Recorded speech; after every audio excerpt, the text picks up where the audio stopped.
My college roommate wasn't who he said he was. My name is Sanjay, and this happened during my junior year of college. Out of everything that happened to me during those 4 years, this is the one thing I almost never talk about. Part of that is because explaining it takes a while.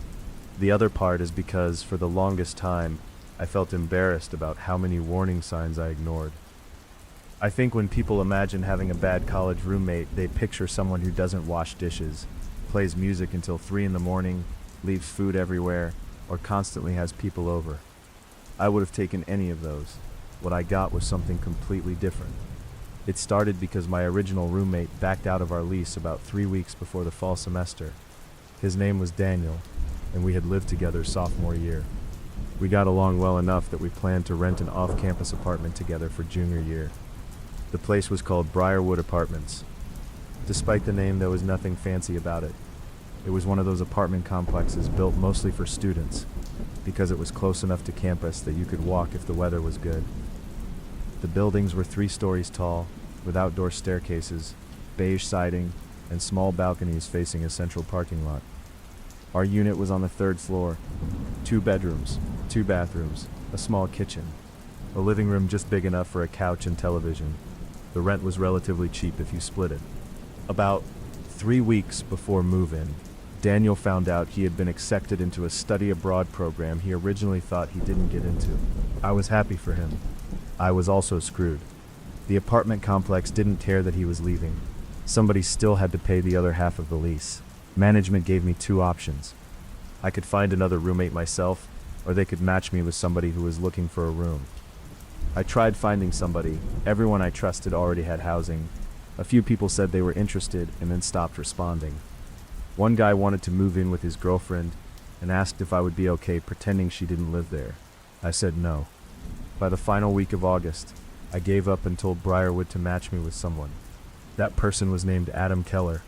At least that was the name he gave everyone. The first time I met Adam was the Sunday before classes started. I had already been in the apartment for 2 days.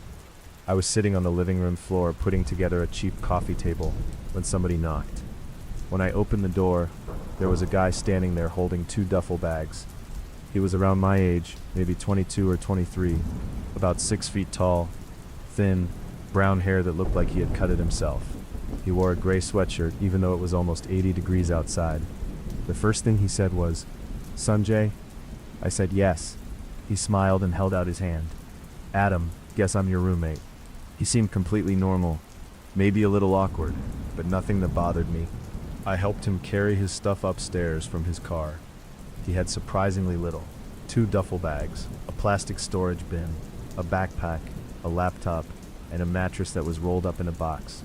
That was basically everything. I remember joking that he was making me look ridiculous because I had moved half my childhood bedroom into the apartment. He laughed and said he preferred traveling light. Adam told me he was studying information systems. I was majoring in biology, so we had basically no classes together. He said he had transferred from another college after taking a semester off. I asked where he transferred from. He named a small private college about 2 hours away. I had heard of it, but didn't know anyone who went there.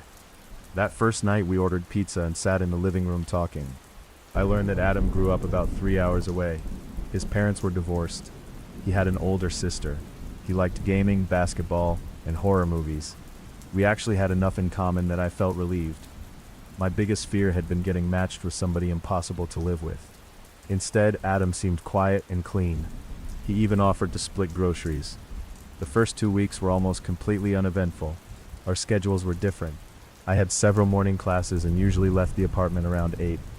Adam claimed most of his classes were later, so he was often still asleep when I left. I worked out after class 3 or 4 days a week. Then I usually studied in the library until dinner. Adam spent much more time in the apartment. At first, I liked that. It meant packages didn't sit outside. If maintenance needed to come inside, somebody was usually home, and the apartment didn't feel empty all the time. The first thing that bothered me was so minor that I didn't say anything. I came home from class one afternoon and noticed my bedroom door was open. I always closed it. I didn't lock it, but I closed it because our air conditioner was terrible, and I had a fan running inside. I asked Adam if maintenance had come. He said no. I asked if he had gone into my room. He looked genuinely confused. No, why? I said my door was open. He shrugged. Maybe you forgot. That was probably true, I forgot about it. A few days later, one of my hoodies went missing. It was a black Nike hoodie I wore constantly. I checked my hamper, closet, car, gym bag, nothing. 2 days later, I saw Adam wearing it. I knew it was mine because there was a small bleach mark near the left pocket from when I worked at a restaurant in high school. I stared at him for a second. He noticed. What? I said. That's my hoodie. He looked down, then he laughed. Oh shit, is it? He said he thought it was his because we owned similar ones. That was possible. He apologized immediately, took it off, and handed it back. I remember thinking it was strange because the hoodie had been inside my bedroom closet. But I didn't challenge him. I assumed maybe I left it in the laundry room or on the couch without remembering. Again, it wasn't enough to start an argument. Adam and I became friendly, but never really close. We occasionally played video games together or watched something in the living room. He came out with my friends twice. He wasn't particularly social. When we went to a bar one night, he stayed for maybe 40 minutes and left without telling anyone. My friends thought he was weird, but not in a threatening way. My best friend on campus was a guy named Chris. Chris lived in another apartment complex about 10 minutes away. The first time he met Adam, he told me afterward, "That dude stares too much." I asked what he meant. Chris said Adam would look at people for a little too long before answering questions. I laughed. "You're calling him weird because he makes eye contact?" Chris said, "It's not eye contact. He looks like he's studying you." That became a joke between us. Anytime Adam did something slightly awkward, Chris would whisper, "He's studying you." I wish that had stayed a joke. The next incident happened near the end of September. I had an 8:30 chemistry lab. I woke up late, really late. I looked at my phone and saw 8:17. I jumped out of bed, threw on clothes, grabbed my backpack and ran out. I barely made it to lab. When I came home around noon, Adam was sitting at the kitchen table. He asked how lab went. I said terrible because I almost missed it. He smiled and said, "Yeah, you left at 8:22. I stopped. I asked how he knew the exact time. He looked at me like the answer was obvious. I checked the clock when you slammed the door. It was a perfectly reasonable explanation. But something about him remembering the exact minute stayed with me. I started noticing that Adam knew my schedule better than I knew his.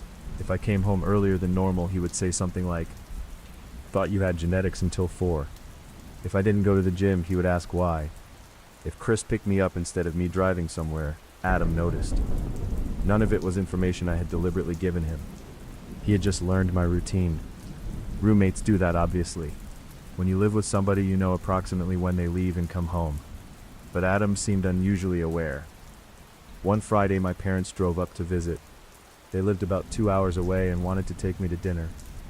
My mom met Adam briefly. He was polite. Maybe overly polite. He asked my dad about his job, asked my mom where they lived, asked how long the drive was. Later, while we were eating, my mom said, "Your roommate asks a lot of questions." I laughed because Chris had basically said the same thing. My dad asked if I trusted him. I said yes. There was no reason not to. My dad said, "Just keep valuables locked up, you don't know him." That stuck with me. When I got back that night, I decided to start locking my bedroom door whenever I left. Our bedroom doors had simple keyed locks. I had never used mine. The landlord had given me 2 keys. I put one on my regular keychain and kept the spare in the top drawer of my desk. That was probably the first decision I made that eventually exposed what Adam was doing. For a couple weeks, nothing happened. Then I started finding things slightly moved. My desk chair would be angled differently. My closet door would be open. A textbook I remembered leaving on the desk would be on my bed. At first, I blamed myself. Then one Tuesday, I came home between classes because I forgot a notebook. Adam wasn't there. His car was gone. I unlocked my bedroom. My desk drawer was open. The drawer where I kept the spare bedroom key. I checked inside. The key was there, but it was turned sideways. I always kept it beneath a stack of old receipts. Now it was sitting on top. I remember standing there feeling this strange mix of anger and uncertainty. There was a simple way to check. I took a tiny piece of clear tape and placed it across the top edge of my bedroom door after locking it. It was nearly invisible. If somebody opened the door, the tape would tear. I didn't tell Adam. The next morning I left for class. When I came home around 3, the tape was broken. The bedroom door was locked. I stood in the hallway staring at it. My first thought was maintenance. Maybe they had entered for some reason. I checked my email. No maintenance notices. I called the office. They said nobody had entered our unit. I went inside my room. Nothing obvious was missing. Then I checked the spare key. It had moved again. That night I confronted Adam. I tried not to sound accusatory. I asked if he had gone into my room. He immediately said no. I told him I knew somebody had. He asked how. I didn't mention the tape.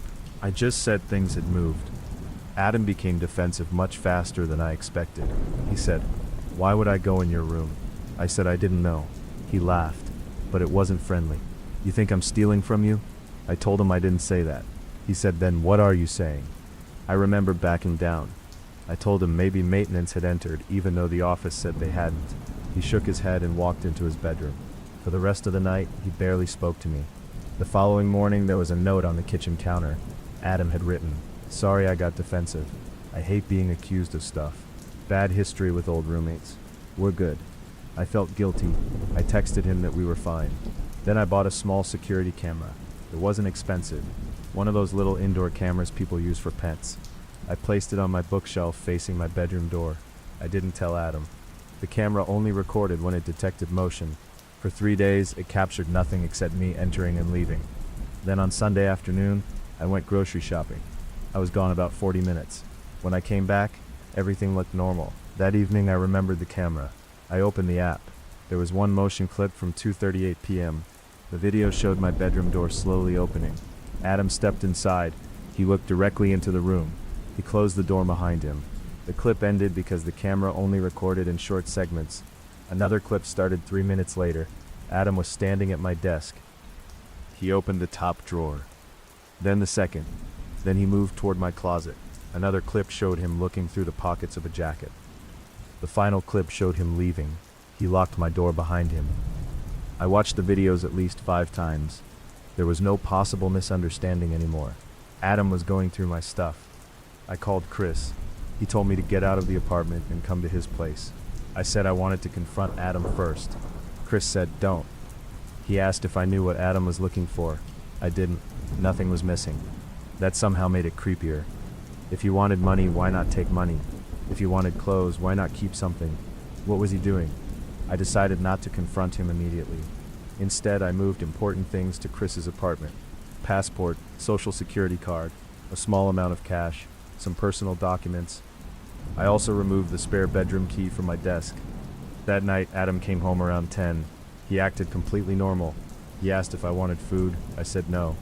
While he was in the kitchen, I noticed him looking down the hallway toward my bedroom. I kept thinking about those camera clips. He knew how to unlock my door. That meant he had either taken my spare key before I removed it, or somehow made a copy. The next morning, I went to the apartment office. I asked if I could change the lock on my bedroom. The manager said yes, but there would be a fee. I paid it. Maintenance changed it that afternoon. Adam came home while the maintenance guy was finishing. I told him the lock had been sticking. He stared at the new lock. Then he looked at me. "Better one?" I said, "Yeah." That was all. After that, his behavior changed. He became quieter. He stopped asking where I was going. He spent more time inside his bedroom with the door shut. For about a week, I thought the problem was over. Then I found the photograph. It was inside my biology textbook. I opened the book while studying at the library, and something slid onto the table. It was a printed photograph of me sleeping. I immediately knew it was my bedroom. The picture was taken from near the doorway. I was asleep on my side. The room was dark except for light from my computer monitor. The timestamp printed at the bottom was from almost 3 weeks earlier, 2:14 a.m. My hands started shaking. I called Chris. He came to the library. I showed him. He stared at it and said, "Call the police." That was the first time I did. Campus police sent an officer, but because the apartment was technically off campus, the city police department handled it. An officer met me at the apartment office. I showed him the photograph and camera videos. He asked whether Adam was home. I said I didn't know. His car wasn't in the lot. The officer went inside with me. He looked around my bedroom. No signs of forced entry. I explained that Adam had access before the lock change. The officer told me the camera footage clearly showed unauthorized entry, but because we shared the apartment, the legal details around certain areas could be complicated. The photograph was more concerning. He asked if Adam ever threatened me. No. Did he steal anything? Not that I knew. Did I want to pursue trespassing or harassment complaints? I said I wanted him out. The apartment management told me they couldn't immediately remove him without following their lease procedure. They offered to transfer me to another unit temporarily. I accepted. That night, Chris and I packed enough clothes for a week. Adam returned while we were packing. He stood in my doorway and asked what I was doing. I said, I'm moving to another unit. He asked why. I didn't answer. Then he saw the camera on the bookshelf. His face changed. Not dramatically, just enough that I knew. He said, "You recorded me?" I said, "You were in my room." He stared at me. Chris stepped between us slightly. Adam said, "I wasn't doing anything." I asked why he photographed me sleeping. He went completely still. That was the first confirmation. I hadn't told him about the photograph. He should have asked what I was talking about. Instead, he said, "That wasn't supposed to be creepy." Chris actually laughed. Not because it was funny, because the sentence was insane. I said, "How is taking a picture of me asleep not creepy?" Adam started explaining. He said he sometimes took reference pictures. I asked what that meant. He said he was interested in photography. I told him he could photograph literally anything else. His explanation kept getting worse. He said he thought I looked peaceful. I asked why he printed it. He didn't answer. Chris told him to stay away from us. We finished packing and left. I slept at Chris's place that night, even though the apartment complex had given me keys to another unit. I didn't want Adam knowing where they moved me. The next day I met with management and police again. They started the process of removing Adam from the lease. The manager asked for documentation proving Adam was a student, because Briarwood's student rate leases required university enrollment. That became another problem. They couldn't verify him. The university had no student named Adam Keller matching his information.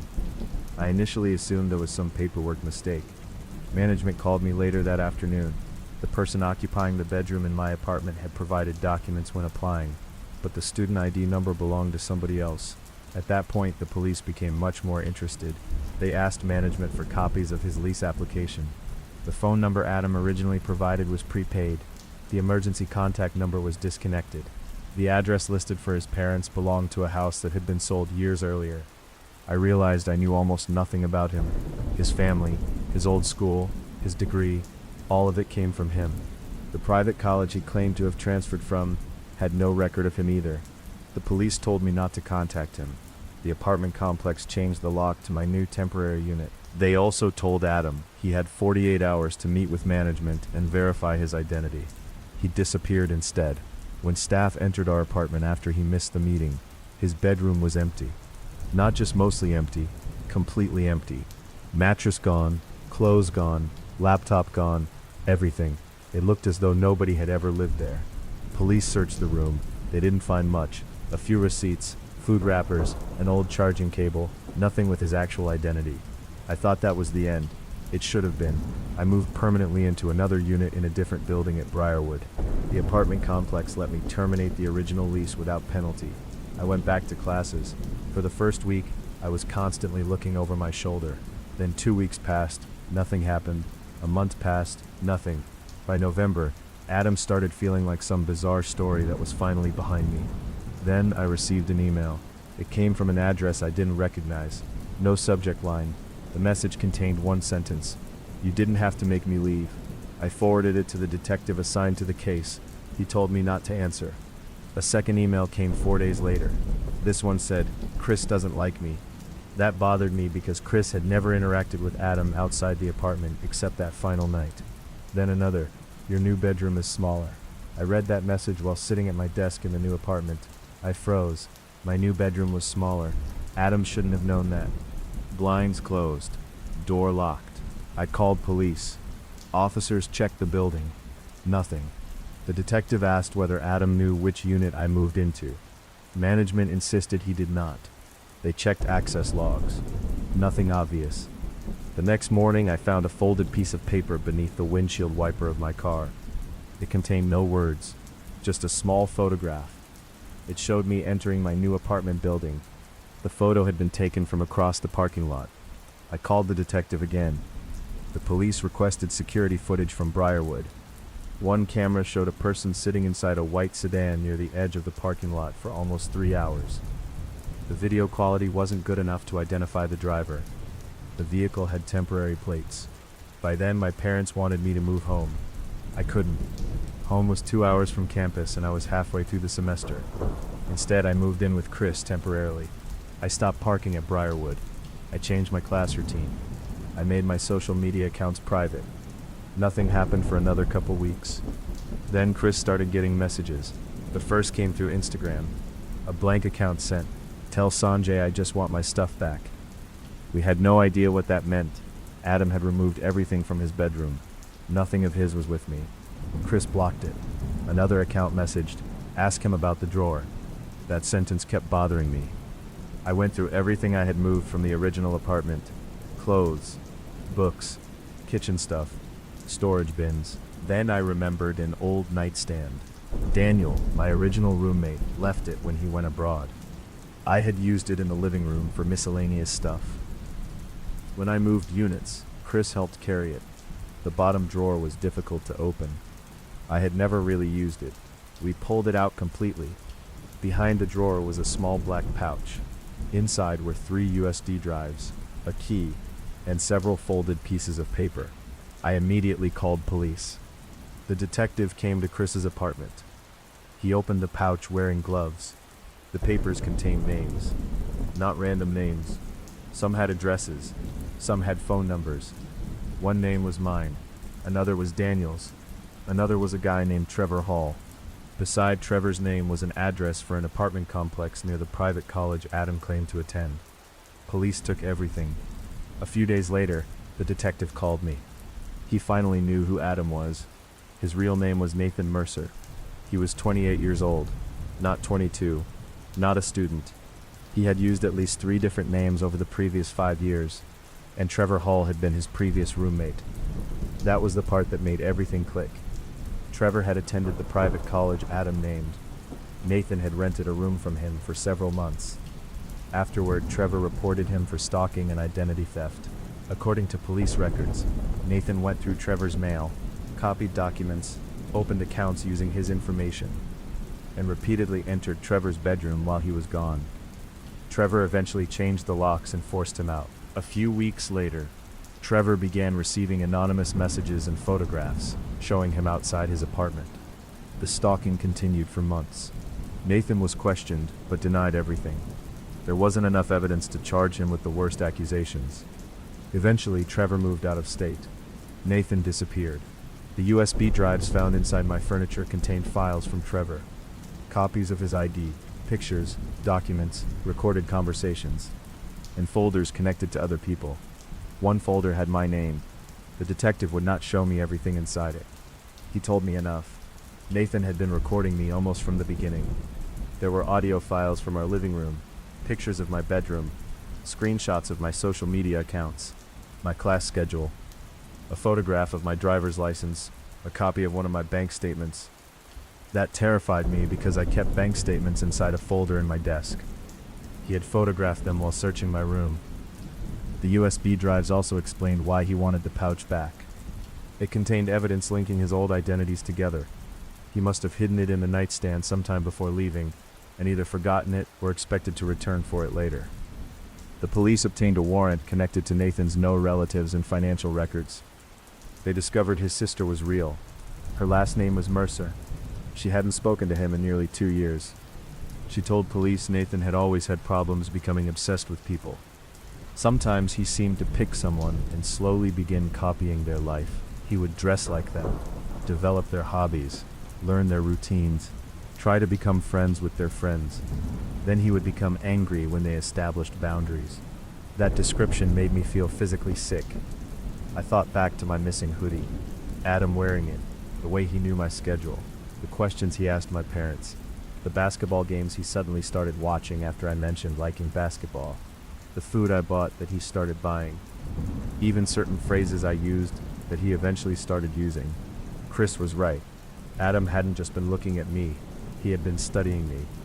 Police still couldn't find Nathan. For almost a month, there were no messages. Thanksgiving break was approaching. My parents convinced me to come home the entire week. Chris was going home too. Briarwood would be mostly empty because most students left campus. The detective told me that was probably good. I packed Sunday morning. Before leaving, I stopped at the original apartment office to pick up some mail that had been delivered to the wrong box. The manager there, a woman named Vanessa, recognized me. She asked if everything with my old roommate had been handled. I said police were still looking for him. Her expression changed. She said, "He was here yesterday." I felt like the floor disappeared beneath me. I asked what she meant. Vanessa said a man came into the office claiming he used to live in my unit and accidentally left something behind. She didn't personally speak to him. Another employee did. He asked whether the apartment had been rented again. The employee told him yes. Then he asked whether I still lived at Briarwood. The employee said she didn't know. Nathan left. The office had security cameras. The detective obtained the footage. It was him. Nathan had cut his hair short and grown a beard, but I recognized him immediately. He was wearing a baseball cap and glasses. Police issued an alert to local officers. I drove home to my parents. For Thanksgiving week, nothing happened. I started relaxing again. Then on Friday night, somebody rang our doorbell. My parents lived in a suburban neighborhood where random visitors almost never came after dark. My dad checked the camera. A delivery driver was holding a large paper bag. Nobody had ordered food. My dad spoke through the doorbell and said they had the wrong house. The driver checked his phone. He read our address aloud. The order was definitely for us. My dad asked for the name. The driver said Sanjay. I hadn't ordered anything. Police later confirmed the delivery account was created using a prepaid card. There was nothing dangerous inside the food. That wasn't the point. Nathan wanted me to know he knew where my parents lived. I had told him the town when he met them. He apparently figured out the rest. The detective contacted the police department near my parents' house. Patrol cars drove through the neighborhood repeatedly that weekend. When break ended, I didn't want to return to Briarwood. My parents agreed to help me pay for another apartment closer to campus. I moved into a secure building where you needed a key fob to enter. I thought moving again would solve it. It didn't. 2 weeks before winter break, I came out of class around 6. It was already dark.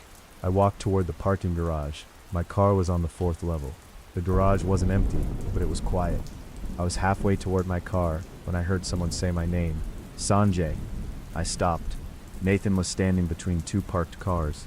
For a second, my brain didn't process him. He looked different, short hair, beard, thinner, but it was him. I backed away. He said, "I just want to talk." I told him to stay where he was. Nathan stepped closer. "I'm not going to hurt you." I took out my phone. He said, "Don't call them." That was enough. I called 911. Nathan became angry, not screaming. His voice just changed. He said, "I lived with you for 2 months and now I'm some criminal?" I said, "You broke into my room. You weren't using anything." "What?" "Your stuff." I put everything back. That sentence was so strange that I didn't know how to respond. He continued walking toward me. I backed toward the stairwell. He said he wanted the pouch from the nightstand. I told him police had it. He stopped. For the first time, he looked genuinely scared. "You gave it to them?" I said yes. He called me a liar. Then he started walking toward me much faster. I pushed through the stairwell door and took the stairs down. I could hear him behind me. I was shouting into the phone that he was following me. The dispatcher told me officers were being sent. I reached the 3rd floor. Nathan was still behind me. I didn't want to continue down because I had no idea whether he could catch me before I reached the exit. So I opened the 3rd floor door and ran into the parking level. A couple was walking toward their car. I shouted, "Call the police." They looked terrified. Nathan came through the stairwell door. When he saw other people, he stopped. The man from the couple stepped toward me. Nathan turned and ran back into the stairwell. Police arrived within minutes. They locked down the garage exits, but Nathan was gone. A camera showed him leaving through a pedestrian exit on the 2nd floor and running toward campus. They searched for him that night. Nothing. I stayed at Chris's apartment again. The next morning, police found Nathan's car. It was parked several blocks from the garage. Inside were clothes, food, multiple prepaid phones, and a backpack. The backpack contained copies of photographs from the USB drives. There were also keys, several keys. One belonged to my original Briarwood apartment, another belonged to Trevor's old apartment, and one looked exactly like the key to my new building. Police couldn't prove he had successfully entered the building, but the possibility was enough that management changed my lock again. Nathan was finally arrested 3 days later. The way they caught him wasn't dramatic.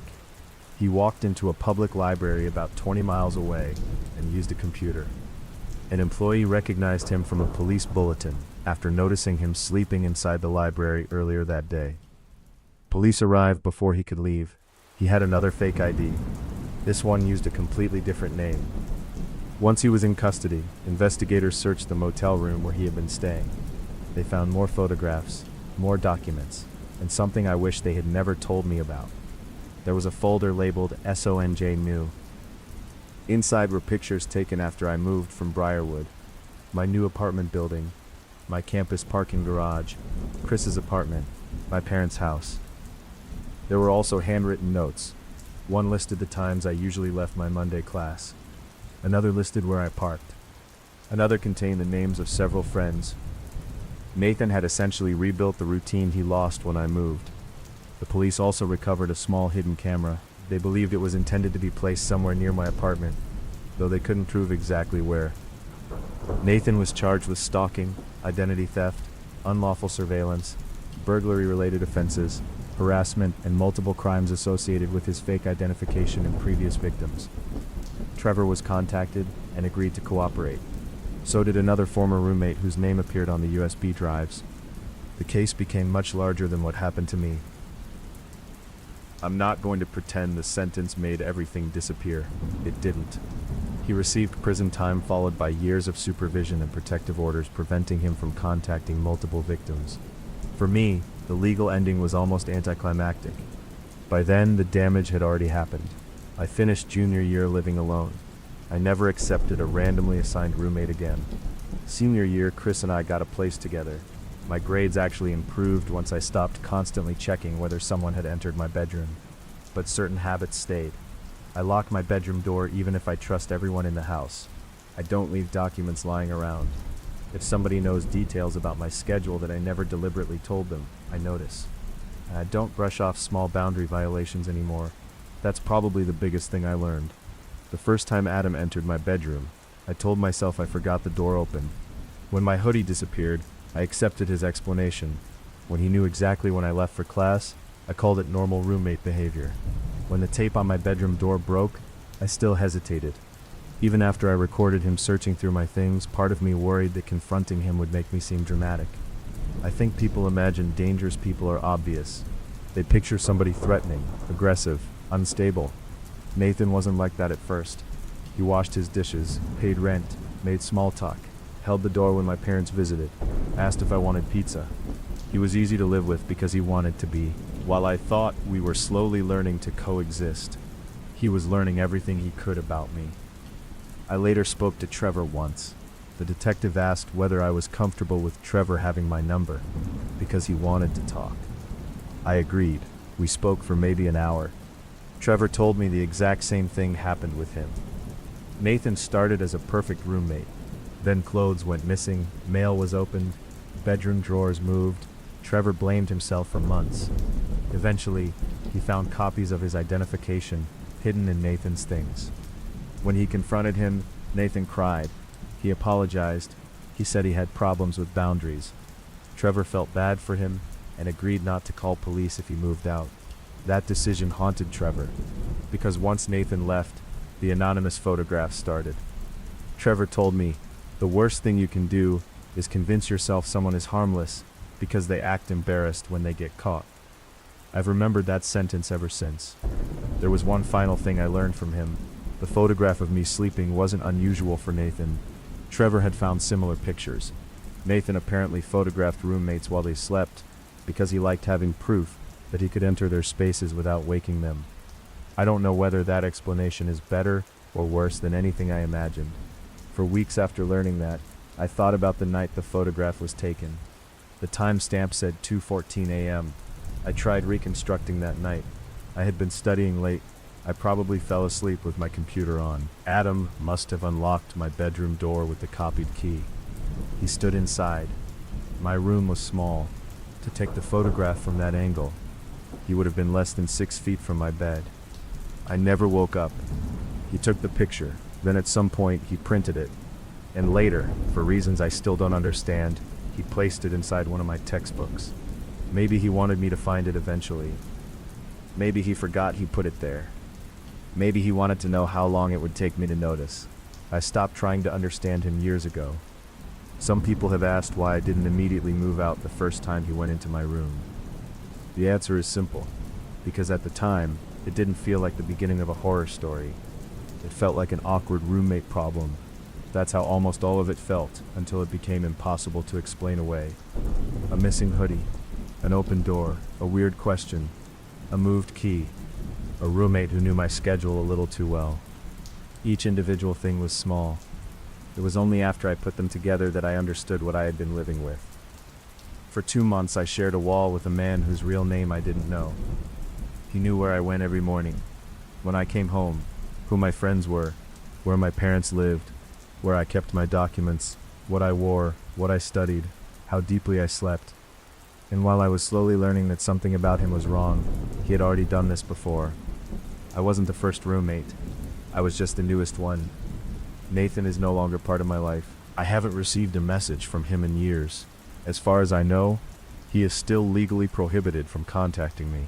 I finished college, moved away, changed phone numbers, and eventually stopped checking parking lots for white sedans. So there is no mystery about what happened afterward. No strange email arrived years later. No shadow appeared outside my window. The police caught him. He went to prison. I moved on. That's the end of it. But there is one part of college apartment life I never experienced normally again. The sound of a roommate coming home late. Most people hear a key in the front door and barely think about it. Even now, if I'm staying somewhere with someone else and I hear a lock turn after midnight, I become completely awake. For a second, I'm 21 again. I'm lying in that bedroom at Briarwood. My door is closed. I think it's locked. And on the other side of the wall is a person I believe I know. The difference is that now, I understand something I didn't understand then. Sharing an address with someone doesn't mean you know who they are. Sometimes it just means they have more time to learn who you are.